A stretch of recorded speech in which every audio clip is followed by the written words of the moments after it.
Eu tenho total convicção, queridos, como nós falamos logo no início do culto, quando a gente estava tendo esse tempo de oração, eu tenho total convicção de que nós fazemos parte de um seleto grupo que Deus está levantando para essa última hora, que vai ser a resposta para essa geração. A Bíblia fala que essa geração, ela tem uma ardente expectativa pela manifestação dos filhos da luz. Eu sou filho da luz. Você também é, querido? Amém? Nós somos filhos da luz, nós fomos resgatados para a luz. Nós fomos tirados do império de trevas e fomos transportados para o reino do seu Filho amado. Então nós já fazemos parte da luz, querido. A Bíblia fala que eu sou sal e sou luz. E a luz ela não é para ficar escondida embaixo da cama, fechado dentro do banheiro, fechado embaixo da geladeira, escondida. A lâmpada é para ser colocada no lugar mais alto, para iluminar o máximo que puder. Assim a palavra fala, é colocada em cima para iluminar uma cidade. Em outro texto vai falar que é colocada em cima, numa soleira, para iluminar a casa inteira. E você também é colocado nessa condição. Você é colocado, você foi plantado lá no seu trabalho para você ser luz lá na faculdade, para ser luz lá na sua vizinhança, na sua família, querido. Você foi plantado. Tem esse entendimento, você foi plantado na sua família para ser luz lá. Existe uma ardente expectativa no coração da sua família, começando pela sua casa, pelo núcleo celular dessa família, que é a sua casa, é você, seu cônjuge, seus filhos, e a extensão da sua família. A sua família tem uma ardente expectativa de que você se manifeste como sal e como luz. Querido, em lugar nenhum onde o sal toca ou a luz toca fica igual. Qualquer quantidade de sal muda tudo, qualquer quantidade de luz muda tudo. Querido, Deus tem me dado esse entendimento, é lindo demais você pensar num ambiente que tem a maior treva, onde você chegue num galpão, numa casa, numa sala.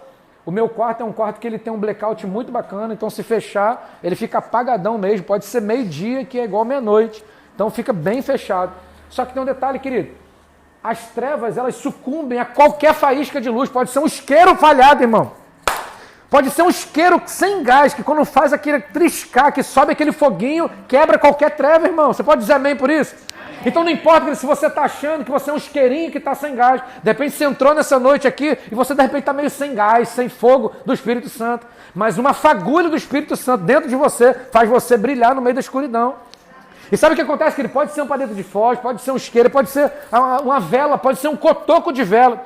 Quando a vela ela é acesa, quando esse fogo é aceso dentro de um ambiente de densa treva, sabe o que acontece? A treva, ela acaba.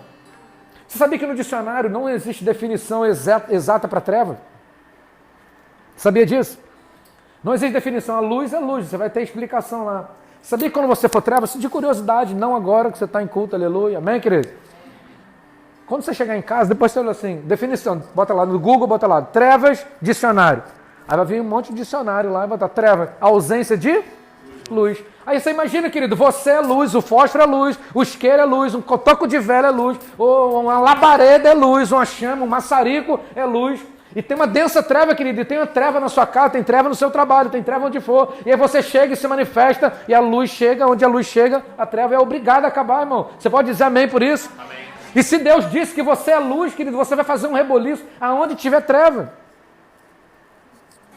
Essa geração é uma geração que ela está em treva, e treva você vai entender que a Bíblia também, quando fala de treva, ela também fala de ignorância. Ela fala de falta de conhecimento. Ignorância, você sabe que não é burrice. É você não ter conhecimento, você ou alguém não ter conhecimento sobre um assunto.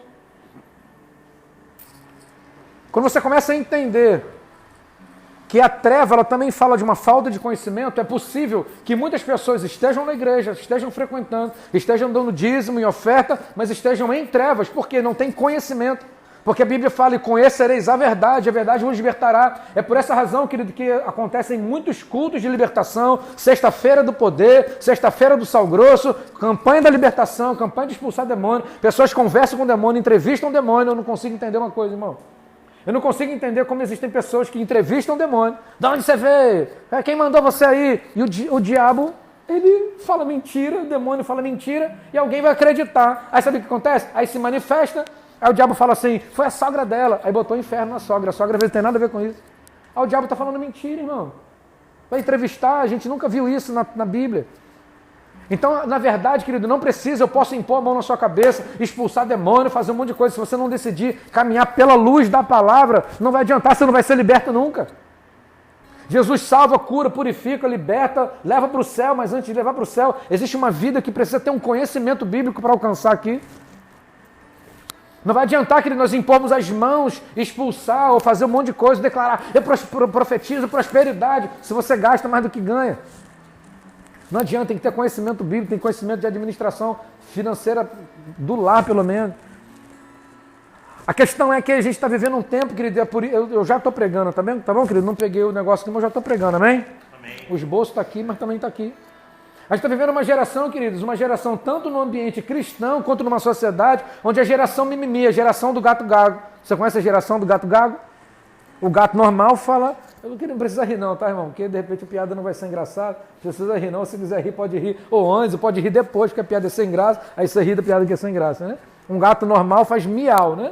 E o gato gago, ele fala mimimi. É a geração do mimimi, a geração do gato gago. É a geração que reclama de tudo, mano. É a geração que reclama do governo, reclama de Deus, reclama do diabo, reclama do marido, reclama da esposa, reclama do pai, reclama do filho, reclama do emprego, reclama quanto que ganha. É a geração que reclama de tudo, só que é uma geração que parou de fazer uma coisa. Quando eu falo geração, querido, é a maioria, tá bom? De repente você não se enquadra e você está aqui para ser mais potencializado ainda do que a bênção que você já é. Amém? E eu me incluo nessa geração, eu estou vivo nessa geração. Amém? Então, onde tem exceção, beleza. Para quem serve, serve. Para quem não serve, desperta para poder ficar melhor ainda. Amém, querido? Amém.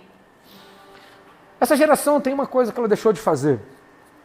Ela deixou de fazer uma parada muito louca e que quebra a maldição, que quebra a angústia, que quebra a solidão, que quebra a escassez. Essa geração deixou de fazer uma coisa que homens e mulheres da igreja primitiva, o apóstolo Paulo, o apóstolo Pedro, eles fizeram e criou um reboliço na parada. Essa geração deixou de adorar. Eu quero falar hoje sobre adoração como estilo de vida. E o tema dessa pregação é essa. Pode ser que eu comece uma série de pregações sobre isso, seja hoje, enfim. Eu sei que não vai dar para falar sobre o assunto todo, mas eu quero plantar algumas sementes no seu coração. Não tem como extinguir o assunto adoração em apenas um culto, apenas uma pregação. Eu quero falar adoração como estilo de vida.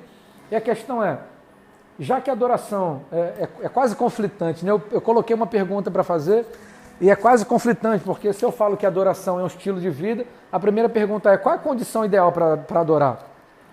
Qual é o episódio perfeito? Qual é o episódio ideal para adorar? Se o tema da mensagem já é adoração como estilo de vida, a gente vai entender que são todos os momentos. Mas a questão é a seguinte, é fácil adorar? É fácil adorar em qualquer circunstância?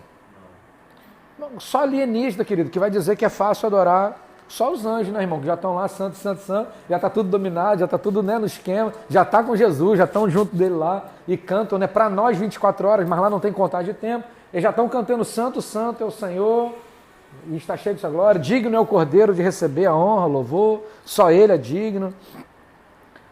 Agora, qual é a questão, qual é a coisa que a gente precisa ser desatado nessa noite? Se nós dependermos, querido, do episódio ser ideal para adorarmos ao Senhor, pode ser que a gente perca o foco de quem Ele verdadeiramente é e a gente nunca encontre razão para adorar. É para chamar a sua atenção. Eu vou repetir. Se eu e você esperarmos uma situação adequada, um episódio bacana, um estilo de vida bacana para poder adorar o Senhor, e não adorar por quem Ele é, porque Ele já fez no passado, por tantas coisas que Ele está fazendo hoje e por tantas coisas que Ele nos prometeu fazer, pode ser que a gente nunca ache um episódio adequado para adorar. Porque quando os nossos olhos eles deixam de estar em quem Ele é, para olhar para a circunstância aqui na Terra, a maioria das circunstâncias que a gente vive, querido, de um modo geral, elas são mais zoadas, elas são mais difíceis do que maravilhosas. Na Terra, no nível da Terra. Então, eu quero compartilhar um texto com vocês. Você pode abrir sua Bíblia aí lá em 1 Crônicas 20.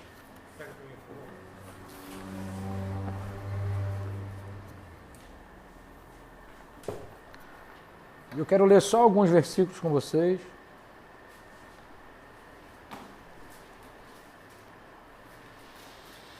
Aleluia. 1 Crônicas 20.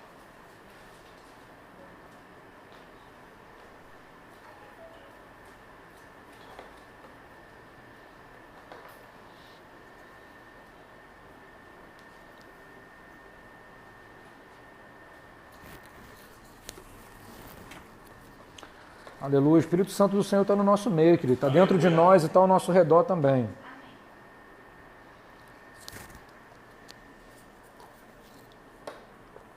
Diz assim a palavra do Senhor. Eu cometi um equívoco. Não é primeiro. É o segundo livro das crônicas, tá, querido? É segundo Crônicas 20. Desculpa.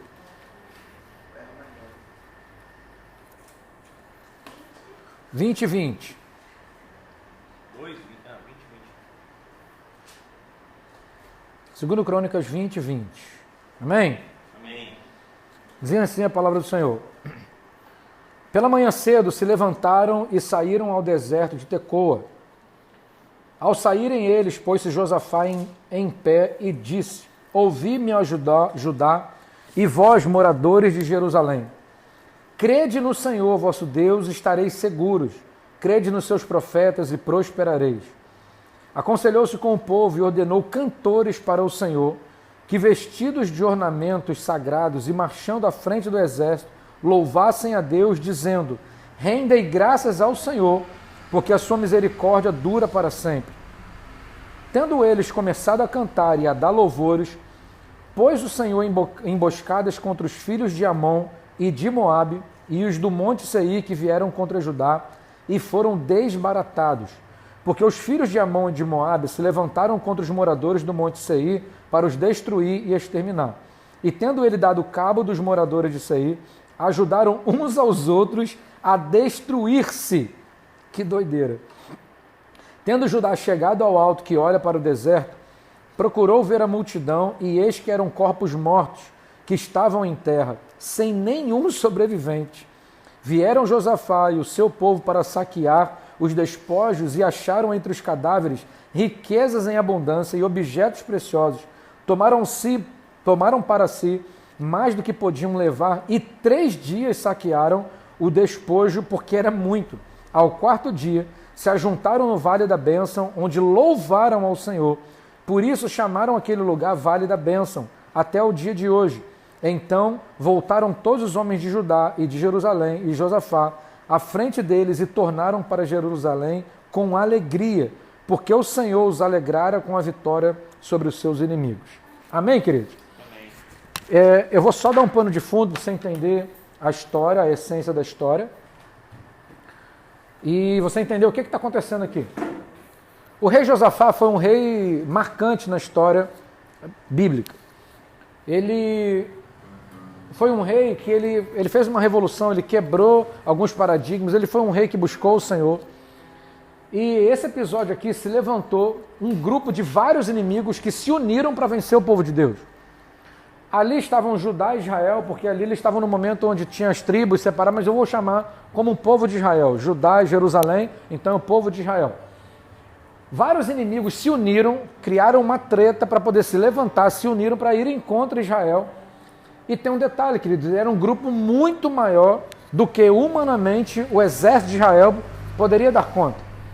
Então, quando veio um mensageiro declarando que estavam vindo todo esse exército, uma grande multidão, a Bíblia fala que Josafá, versículos antes, se você for ler desde o começo do capítulo, você vai ver que Josafá, quando recebe essa mensagem, Josafá temeu.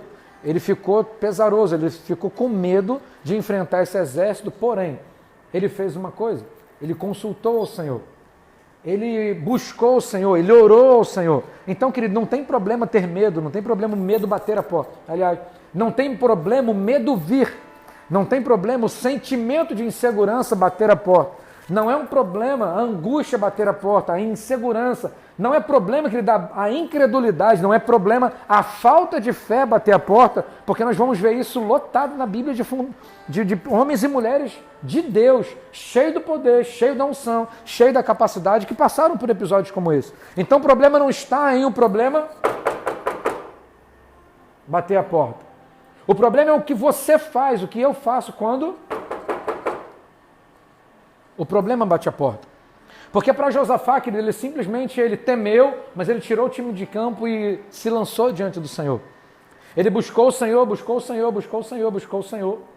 E no entendimento que, como povo, como servo do Deus Altíssimo, como um povo escolhido de Deus, ele tinha o próprio Deus a favor dele, ele foi pedir ajuda daquele que é o maior intencionado em ajudar. E nesse ambiente ele chama o povo, ou seja, não tem problema, querido, você pedir ajuda e chamar pessoas para orar junto com você, quando você sabe que essas pessoas estão conectadas com esse mesmo Deus. Não é para você fazer parte do ciclo de oração, daquela oração que fala assim, olha, nós vamos orar lá pelo irmão, hein? A gente tem que orar lá pelo irmão fulano, tá? Irmão fulano brigou com a mulher, traiu a mulher, a gente tem que orar, né, irmão? Porque ele adulterou, ele fez não sei o quê, roubou dinheiro não sei de onde, foi mandado embora, justa causa. A gente tem que orar, porque a família está desempregada agora, vamos olhar pelo irmão. Não, o irmão foi desonesto lá no... Isso é satânico, irmão. O grupo de oração é um ambiente de bênção, não um ambiente do compartilhamento da fofoca. Então você tem que saber com quem você anda, você tem que saber a quem você pede ajuda, você tem que saber a quem você pede aconselhamento, você tem que saber com quem você vai se unir para orar. E Josafá sabia que existia um povo, por conta daquilo que Josafá já tinha construído tempos antes, um povo que estava vendo que Deus era com ele. E nesse ambiente de dependência, querido, nesse ambiente de dependência, se manifesta um profeta. E esse profeta, a Bíblia começa a falar que era o filho do fulano, que era filho do fulano, que era filho do fulano, que era filho do fulano, que era filho... Botou lá 4 ou 5 gerações, até chegar num cara, em Asaf. O Asaf é um dos caras mais loucos que eu vi na Bíblia. É um dos caras que eu me identifico demais com ele. Ele escreveu 13 salmos, do 72 ou do 73 em diante. Ele escreveu 13 salmos. Esse cara é muito louco, esse cara é um adorador em intensidade. Ele passou por muitas situações muito loucas. O Salmo 73 é um dos mais fortes para mim. É um dos mais poderosos para mim. O Salmo 73, ele relata o que a gente está vivendo aí o tempo todo. Muita gente vive, eu já vivi, não estou vivendo hoje, glória a Deus, mas muita gente vive o Salmo 73. Aí eu fico perguntando, cara, foi chegando, levantou um profeta, mas foi exaltar, foi levantar o nome de um cara, que era um adorador. Você vê que no Salmo 73, a mudança da história do Asaf acontece quando ele decide adorar o Senhor. A mudança da história do coração do Asaf foi completamente relevante por causa da adoração. O que ele decidiu fazer quando ele estava angustiado. A quem ele decidiu derramar a queixa dele quando ele estava angustiado. Então, não existe, querido, episódio real, propício, eu estou sentindo um negócio bom, então eu vou adorar o Senhor. Adoração, queridos, ela vem antes do problema. Eles já adoravam ao Senhor, eles já tinham quebrado a adoração a falsos deuses. Josafá já tinha feito isso, tinham quebrado a adoração a falsos deuses. Eles já estavam adorando a Deus vivo. Então, antes desse problema acontecer, eles já estavam adorando ao Senhor. Então você não precisa esperar uma vitória chegar para começar a adorar o Senhor. Eles já estavam adorando. Por que eles já estavam adorando ao Senhor? Eles estavam num ambiente de dependência, um ambiente de devoção. Quando o problema veio, a direção também veio. Quando a Bíblia fala que, nos versículos anteriores ao que a gente leu, a Bíblia fala assim, quando esse profeta se manifesta, que ele vai dar as coordenadas, ele vai dizer o que tinha que ser feito, ele fala assim, olha, aquietai-vos e sabei que eu sou Deus. Essa luta, vocês não vão ter que lutar. Alguém pode dizer amém aí, querido? Amém. E olha que doideira, querido, porque esse Deus, ele é um Deus que... as coisas de Deus, elas são muito complexas para a gente imaginar apenas com a mente humana. A gente tem que se conectar com a sobrenaturalidade de Deus. Porque o mesmo Deus que falou para esse povo, que é um povo escolhido, separar, e falou assim, ó, aquietai-vos e saber que eu sou Deus, vocês não vão ter que pelejar, fique tranquilo, o pau vai quebrar, fique tranquilo, vocês não... Foi o mesmo Deus que lá no Êxodo, quando o povo também estava diante de muitos inimigos, em uma condição também desfavorável, parecida com essa, quando Moisés consultou o Senhor, quando estava ali antecedeu aquele momento que antecedeu o Mar Vermelho ser aberto, o Mar Vermelho ainda estava fechado, o lugar era um caminho onde tinha montanha dos dois lados, não dava para fugir por ali, e os inimigos estavam vindo, encurralando o povo de Israel. E naquela hora que Moisés consultou o Senhor, e Deus falou para ele assim, o que você está me procurando? Porque diga ao povo que marche. Que loucura é essa, irmão? Tudo encurralado, vai marchar para onde? Deus fala uma coisa, querido, não importa se você está achando que a sua situação está te encurralando. Apenas marche. Para onde, pastor? Eu não sei. Marche para o céu, marche para a glória, marche para cima, parta para dentro, porque a Bíblia fala que as portas do inferno não vão prevalecer contra a igreja. E você é igreja, amém, querido? Amém. Não é esse prédio aqui, não são essas 4 paredes, esse ar-condicionado maravilhoso, não é igreja. Isso aqui é um lugar, é um prédio onde nós nos reunimos como um corpo de Cristo, onde temos o mesmo cabeça, que é o próprio Cristo. Amém? Você, igreja como eclésia, como eclesia, é o chamado para fora para fazer uma revolução lá fora. E lá fora é onde as portas do inferno não vão prevalecer contra você como igreja, contra mim como igreja. Amém?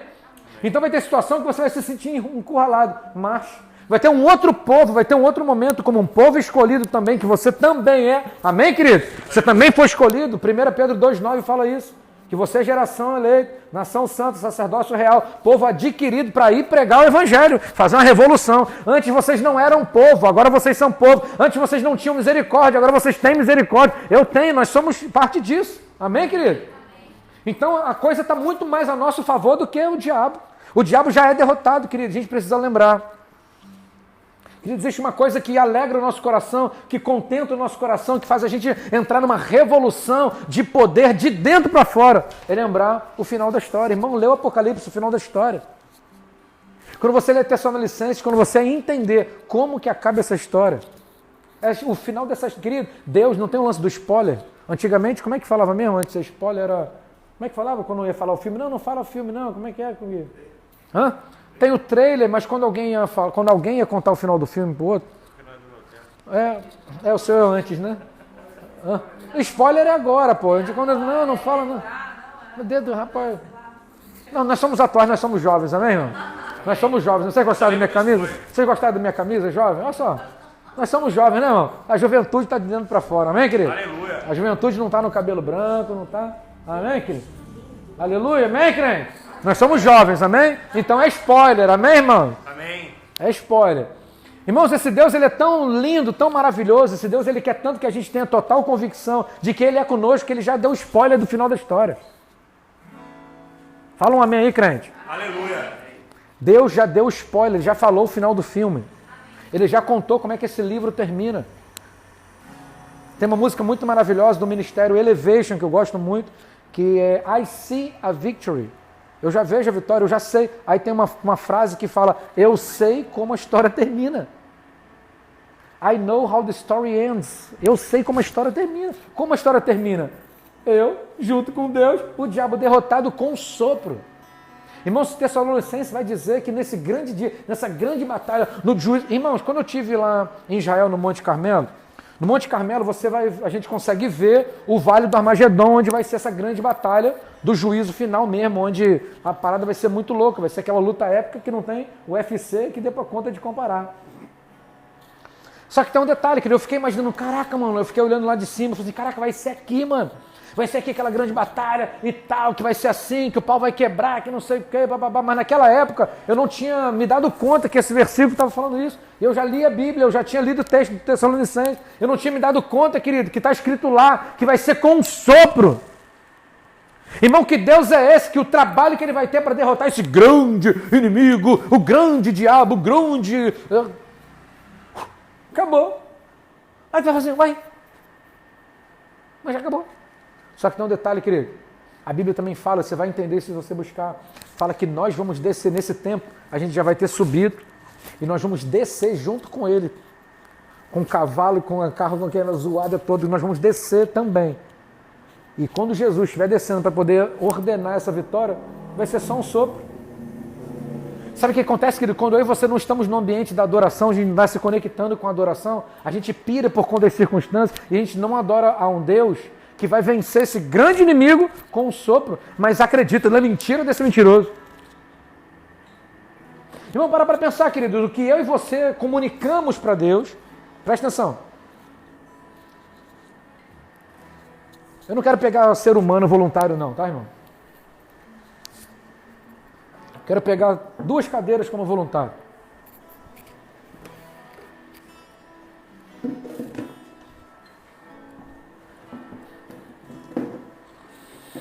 Aqui está sentado Jesus.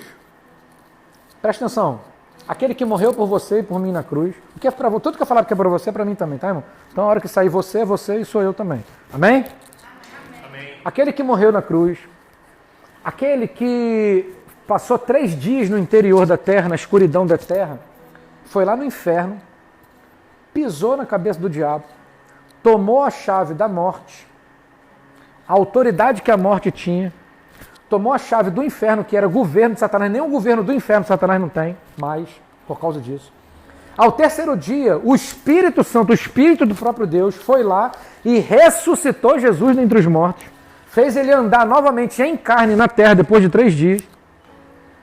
Esse Jesus, ele encravou a cédula da minha dívida na cruz, tirou de mim todo o meu pecado e me fez justiça de Deus para que eu fosse limpo, completamente puro diante do Senhor.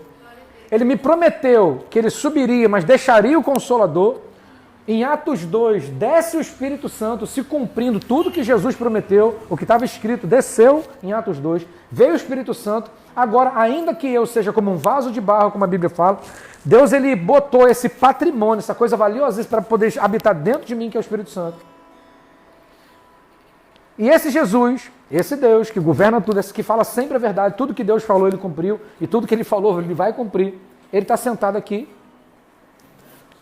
E o diabo está sentado aqui.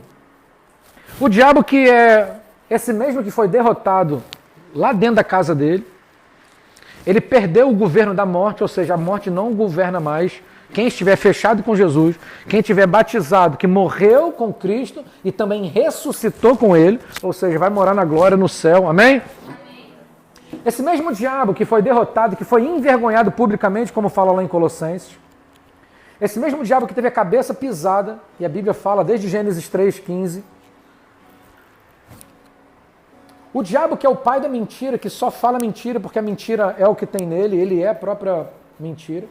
Ele convenceu até anjo, e por que não convenceria a nós se nós estivermos distraídos? Ele está sentado aqui.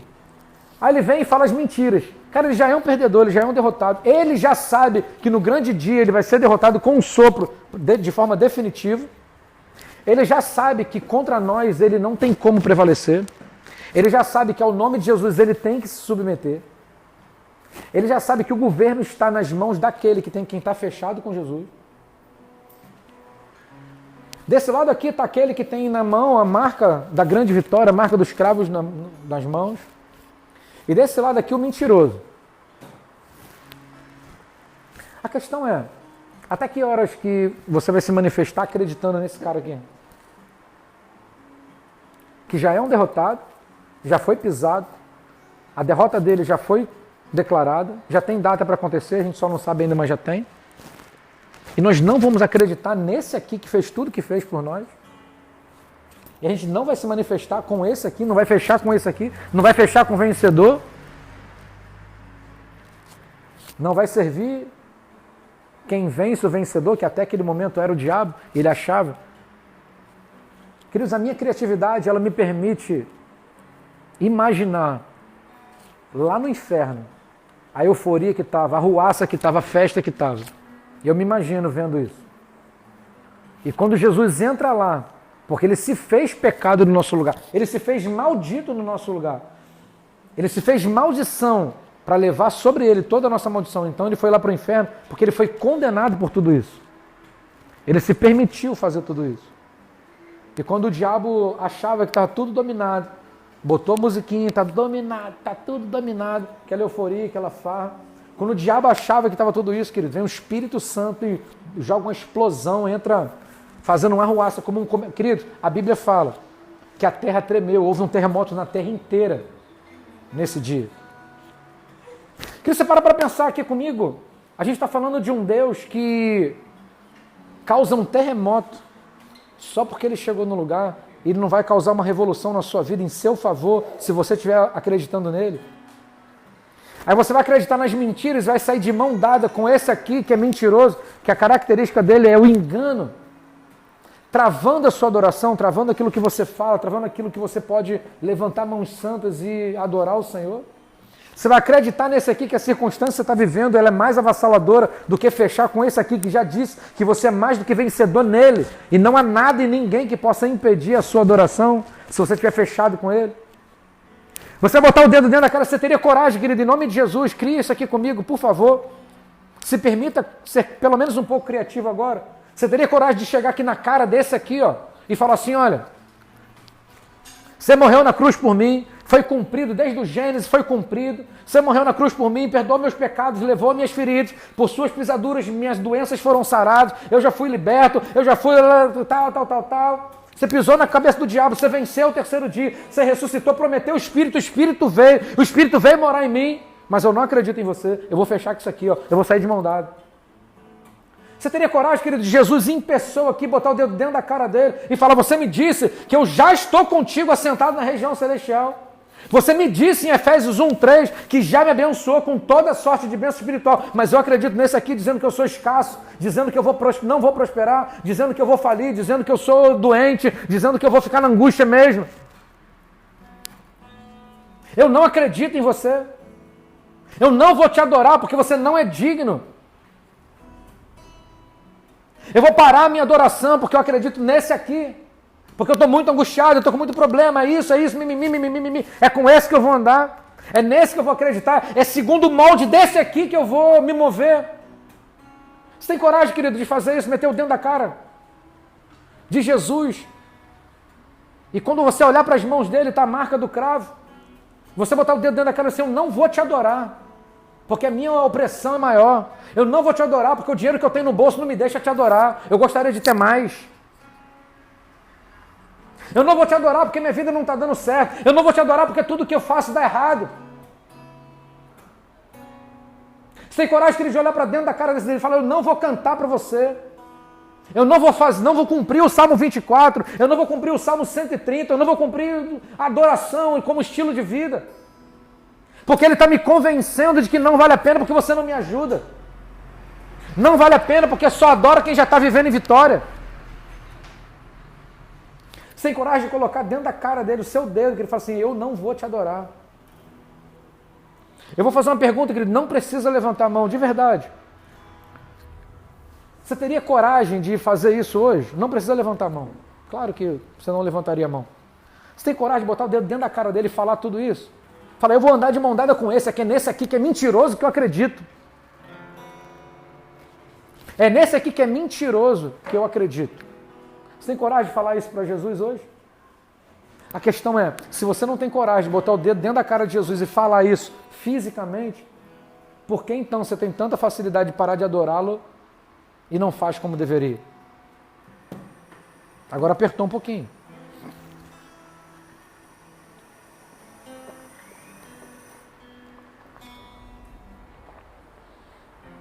Então por que você espera uma vitória acontecer para dar pelo menos um amém, um glória a Deus, graças a Deus, Deus obrigado e acaba? Esse povo desse episódio que a gente leu, querido, eles já estavam vivendo um estilo de vida de adoração. Eles já levantaram o nome do Deus eterno como Deus deles. Quando o problema veio, eles já estavam em adoração. Quando o problema veio, antes deles enfrentarem o problema frente a frente, eles pararam para adorar também. Eles pararam para adorar. Eles levantaram os ministros de louvor, levantaram a batucada, levantaram os instrumentos e foram adorar o Senhor.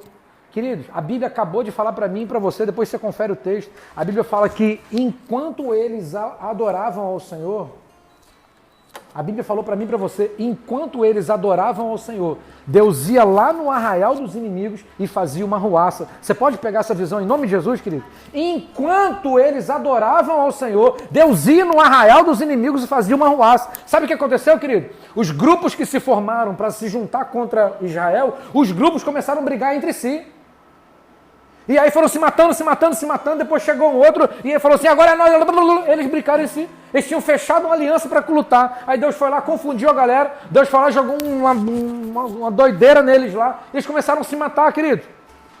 Enquanto eles adoravam, Deus ia lá. Deixa eu profetizar uma coisa sobre a sua vida, querido. Enquanto você estiver adorando ao Senhor, Deus está indo no lugar da sua angústia. Enquanto você está adorando ao Senhor por quem Ele é, por aquilo que Ele já fez, por aquilo que Ele já está fazendo na sua vida. Só de você estar vivo e estar consciente, sabendo que Ele é Deus, Ele é Senhor, Ele é bom. Tudo que Ele faz é bom. Ele vai estar indo lá na sua situação, querido, em nome de Jesus. Pega essa palavra em nome de Jesus. Eu estou botando o nome de Jesus para poder realmente ter mais peso na palavra de profecia que está sendo liberada sobre a sua vida.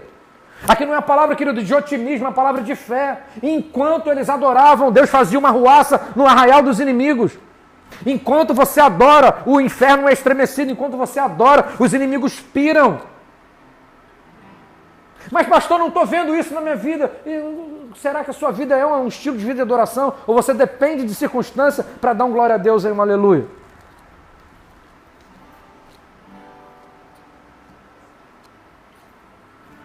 Sabe o que aconteceu, queridos? Enquanto eles adoravam, você vai ver isso, você vai entender isso no texto.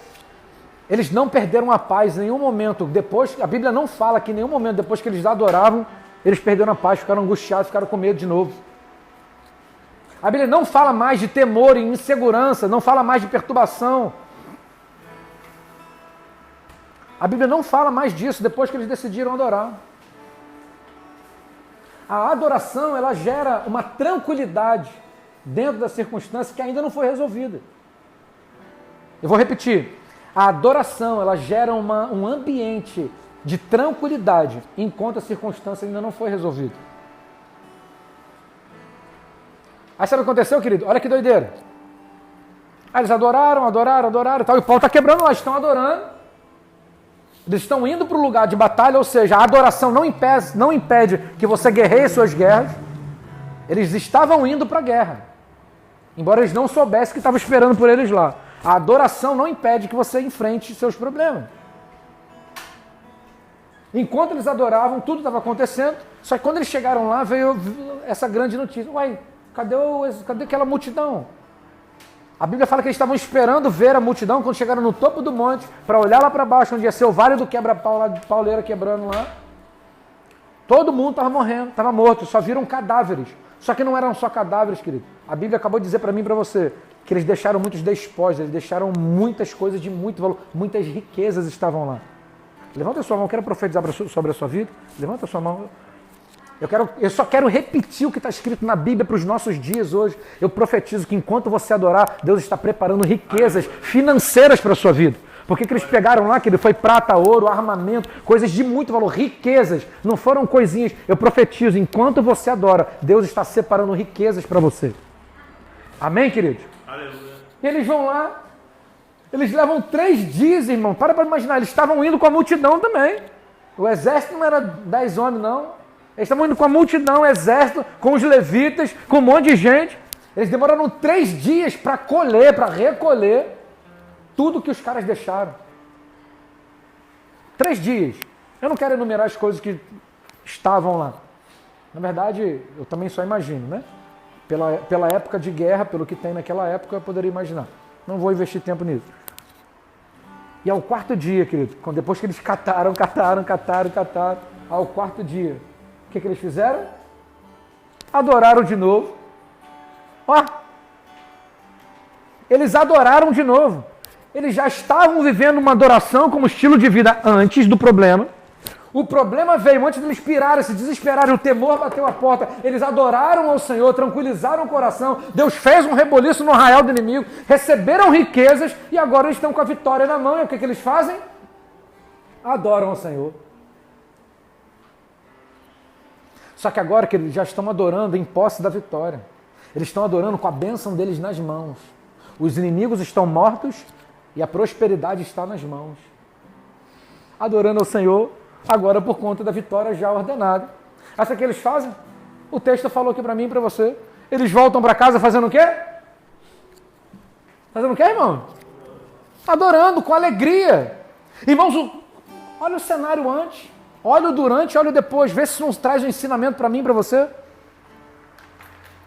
Só vou repetir a montagem do quebra-cabeça, da essência dessa pregação para você. Eles já estavam vivendo a adoração como estilo de vida, porque Josafá organizou isso. Estuda a Bíblia lá nesse versículo aí para trás. Eles já estavam vivendo. Veio o problema, o temor bateu a porta e eles adoraram ao Senhor, tranquilizaram o coração. Enquanto eles adoravam, Deus foi lá e fez um reboliço no arraial do inimigo. Eles chegaram lá e as bênçãos já estavam liberadas.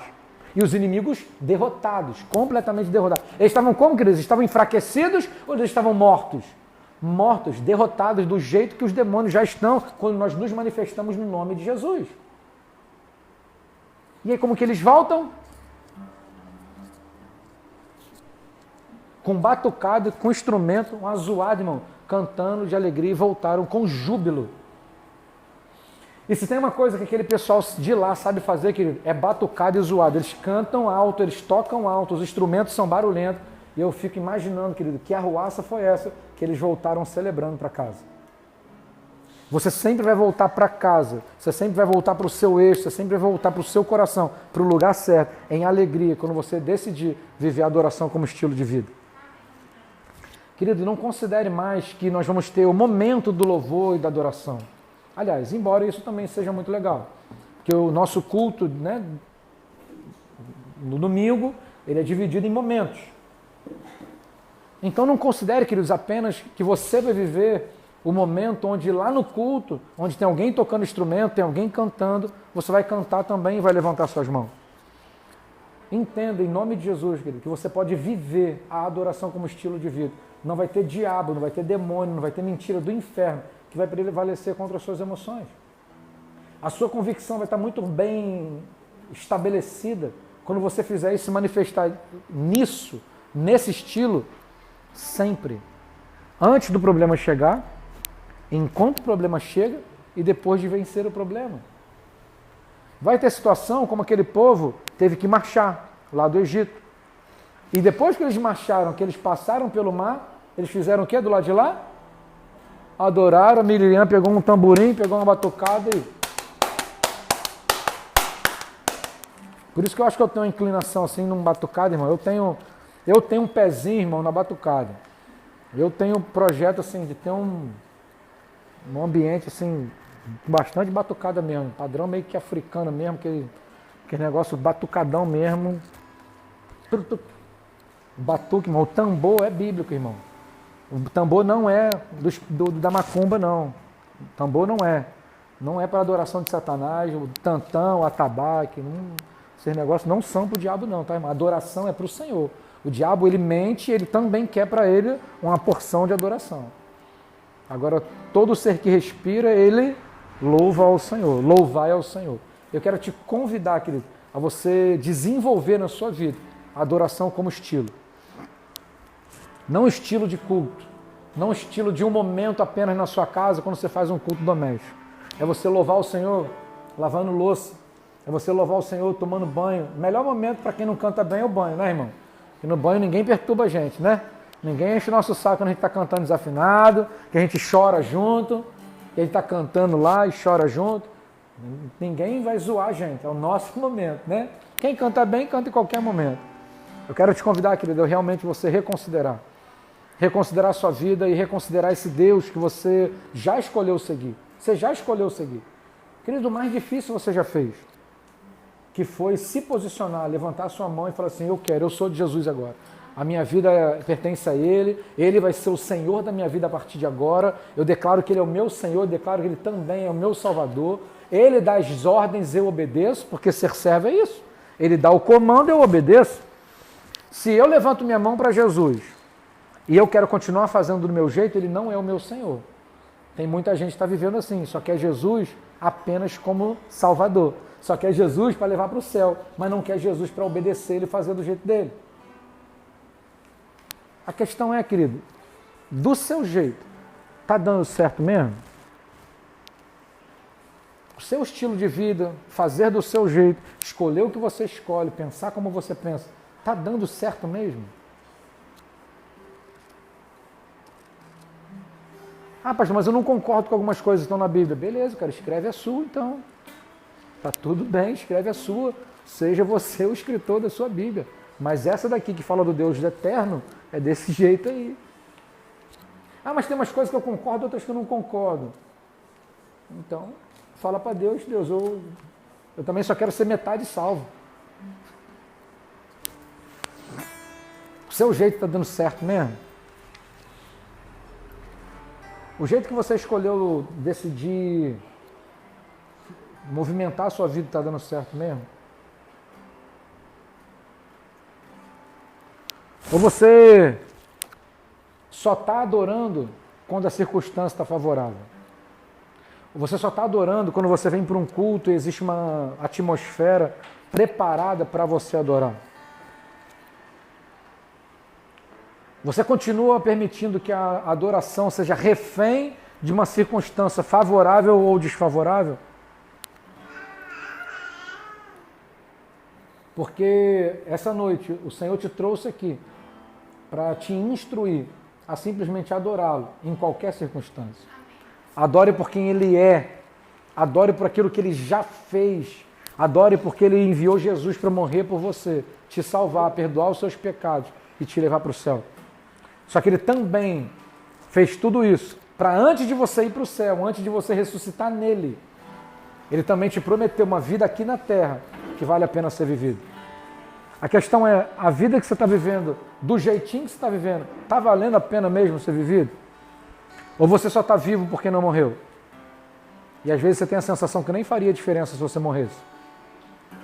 Nem faria falta para a sociedade morrer.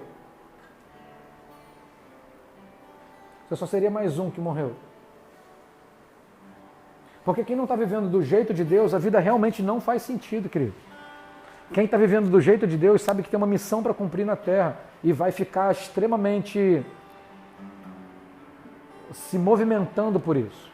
Quando você se movimenta por uma missão que Deus te colocou, você entende que até o último dia da sua vida aqui, a sua vida vai fazer muito sentido. Quer ganhar almas, cuidar de pessoas, investir em pessoas, pregar o evangelho onde você estiver, a tempo e fora de tempo, a toda criatura. O Senhor te trouxe aqui essa noite para te despertar, a adorá-lo, porque Ele prometeu te levar para o céu. Ele já fez grandes coisas no passado, Ele já resgatou você, Ele já enviou Jesus, Ele já prometeu que você viveria uma vida aqui na terra que vale a pena ser vivida, Ele também te prometeu que vai te levar para o céu. Oh, aleluia! Ele já te prometeu que vai te levar para o céu. Não dá para você adorar só por isso? Não daria para você adorar contra a circunstância vem, você adorar porque você fala, ei circunstância, você pode até ser meio chatinha, você não é tão legalzinha, mas eu sei para onde eu vou para o céu, você vai ficar aqui na terra, você vai para o quinto dos infernos, você vai para o sexto, para o sétimo, para o oitavo dos infernos, mas eu vou para o céu, eu vou para a glória, circunstância.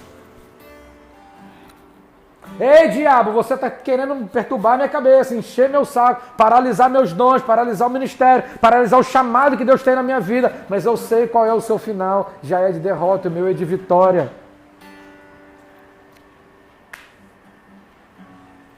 Aleluia. Nosso lugar é o lugar de vitória. Quando nós adoramos, o terremoto acontece. Quando nós adoramos, a terra estremece. Quando nós adoramos, nós tocamos o coração de Deus. Quando nós adoramos dentro de uma circunstância adversa, o Senhor olha para mim e para você e fala assim, agora Ele entendeu. E está me adorando por quem eu sou, não por causa de uma bençãozinha, ou como dizem na roça, uma bençazinha, uma benção. Escravos de bênção, mendigos de bênçãos, adorando ao Senhor só para tocar o coração de Deus, para receber a bênção. Adore por quem Ele é, pelo que Ele já fez, e por aquilo que Ele prometeu fazer. Amém, querido? Você pode ficar de pé no seu lugar? Vamos orar para a gente concluir. Aleluia. Oh Deus, nós estamos... Está tudo muito claro, Pai, está tudo muito esclarecido. De que não dá para esperar sermos reféns de uma circunstância para adorarmos ao Senhor. Não tem a ver se tudo está dando certo, se está tudo dando errado. Não tem a ver se o diabo está contra nós. Não tem a ver se o momento não é o que nós gostaríamos. Mas tem a ver, tudo tem a ver contigo. Com quem o Senhor é. O Senhor sempre é bom. Tudo que o Senhor faz é bom. A sua misericórdia não tem fim. Não tem a ver, Deus, se nós estamos com dinheiro na conta que nós gostaríamos. Não tem a ver se os nossos filhos ainda não se tornaram aquilo que nós gostaríamos. Tem a ver com o Senhor, por quem o Senhor é, por aquilo que o Senhor já fez, pelo resgate na cruz, pela redenção em Cristo. Oh, aleluia! Tem a ver, Deus, com a convicção de que nós vamos para a glória e já estaremos adorando aqui contra as circunstâncias, já ensaiando para como será no céu, adorando ao Senhor, junto com os anjos, junto com os 24 anciãos, junto com os 4 seres viventes, junto com os anjos adorando ao Senhor, declarando a mesma coisa: digno é o Senhor de ser adorado, santo, santo é o Senhor, aleluia! Estaremos ensaiando aqui na terra, vivendo a adoração como estilo de vida. Aleluia. Obrigado, Deus. Eu profetizo em nome de Jesus. Homens e mulheres que estarão sendo despertados pelo Senhor a adorar contra as circunstâncias. Adorar porque já venceu, adorar porque vai vencer, adorar porque sabe que o Senhor vai ajudar, vai ordenar a bênção. Adorar e ter paz, adorar e tranquilizar o coração, adorar e poder dormir em paz, Deus. Deus, eu profetizo homens e mulheres que não precisarão de remédio para dormir, não precisarão de remédio para acordar, não precisarão de remédio para estar em paz, não precisarão, Deus, de uma bebida, não precisarão do álcool, não precisarão de droga, não vão precisar estar envolvidos com pecado para estarem se sentindo momentaneamente felizes. Eu profetizo tanto aqui quanto na internet, ó Pai, através das redes sociais, homens e mulheres que vão adorar o Senhor e vão conseguir vencer a depressão, vão vencer o pecado, vão vencer a pornografia, vão vencer o adultério, vão vencer a angústia, vão vencer a ansiedade, vão vencer o isolamento existencial. Eu profetizo na autoridade que é no nome de Jesus, homens e mulheres se levantando, não apenas como ministros de um altar dentro da igreja, mas como filhos e filhas que te adoram em qualquer lugar, sobre e em qualquer circunstância, Deus. Eu profetizo uma ousadia na adoração, uma adoração que bota o dedo dentro da cara do diabo e fala: eu já sei o seu final, eu sei como essa história termina e eu sou vencedor com Cristo, eu tenho a coroa da vida, eu sou fiel até a morte, eu estou com Cristo, já estou assentado com Ele nas regiões celestiais. E você já é um derrotado. Oh, aleluia! Eu profetizo, Deus, homens e mulheres que não vão se conformar, não vão se calar, vão ordenar contra o inferno e contra principados, potestades, contra demônios, através da adoração. Vão levantar a adoração, vão levantar a sua casa como um verdadeiro altar de adoração, vão levantar os seus corações como altar de adoração. Aleluia! Eu profetizo, Deus, homens e mulheres que vão quebrar a solidão de muitas pessoas através da adoração. Profetizo homens e mulheres que vão convidar outras pessoas a virem para esse ambiente. Eu declaro, Deus, homens e mulheres que vão trazer muitas outras pessoas para esse ambiente da adoração. Eu creio nisso, eu confio nisso. Eu profetizo isso porque meus olhos podem ver homens e mulheres se manifestando na adoração e sendo referência para uma geração que está perdida, angustiada. Uma geração que está vivendo na solidão, a geração mais bonita, mas mais vazia da história. Eu declaro isso, Pai, porque eu creio nessa palavra, creio no Teu poder. Eu libero essas palavras, ó Pai, na autoridade, no nome que é sobre todo nome, o nome de Jesus. Amém e amém e graças a Deus. Amém, querido?